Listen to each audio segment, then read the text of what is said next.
السلام عليكم ورحمة الله وبركاته. ازيكم يا حبايبي، عاملين ايه؟ النهاردة هنعمل مع بعض الفطير، طريقة سهلة هتعجبكم ان شاء الله. ماما هنا جابت طبق حطت فيه شوية مية، رشة من الملح، معلقتين من السكر، معلقتين كبار بتوعت الاكل، وحطت شوية مية ودوبتهم. بعد كده حطينا لها عليهم الدقيق 6 كيلو وجلبتهم كده مع بعض. وبعد كده بنحط لها المية شوية بشوية زي ما انتوا شايفين كده اهو، شوية بشوية وهي تعجن. بس لازم عجينة الفطير تبقى معاكي طرية زي الملبن في ايديكي، لازم تديها حاجها في المية، كفايتها في المية. لو انتي جللتي المية هتبقى العجينة معاكي جاسية، تيجي تفرديها هتتقطع منكي ومش هتبقى حلوة. انت لو هتعملي مثلا كيلو دقيق، حطي كوبايتين من الميه، عليهم رشه من الملح، معلقتين من السكر، دوبيهم مع بعض وانزلي حطي عليهم الدقيق.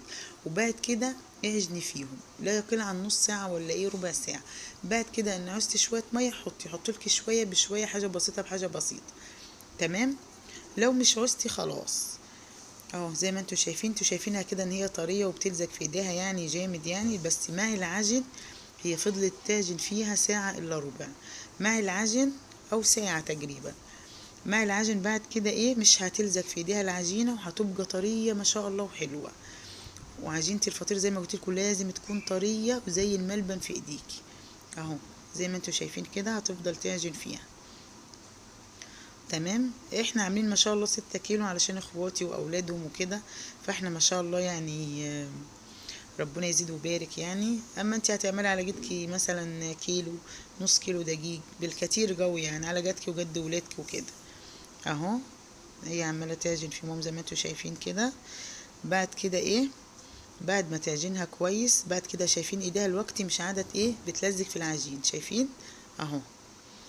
وهتعجن فيهم برضو يعني، هتفضل تعجن خالص لما تبقى العجينة دي ناعمة معاها، الملمس بتاعها ناعم خالص. بعد كده هتجيب صينية وتحط عليهم شوية زيت وتكورهم وتحط وترص على الصينية، وبنسيبها ترتاح نص ساعة، ونغطي وشها اهو بأكياس او حاجة علشان الوش مش تعمل معانا قشر. تمام. وبعد كده جبنا ترابيزة حطينا عليها شوية زيت وفردنا عليها العجينه زي ما انتوا شايفين كده بالراحه، بناخد كوره كوره من دي وبنفردها بالراحه، بس لازم تخليها رقيقه وحلوه. ماشي اهو. وبعد كده بنحط سمنه بلدي، هي مساحه سمنه بلدي علشانها، والطبق من كل الجوانب بتحطي سمنه بلدي والطبق. لو اتقطعت كده معاكي عادي مش بتبان ولا حاجه، مش فيها اي حاجه. بس اهو بنفرد اهو، بنحط سمنه ونطبق.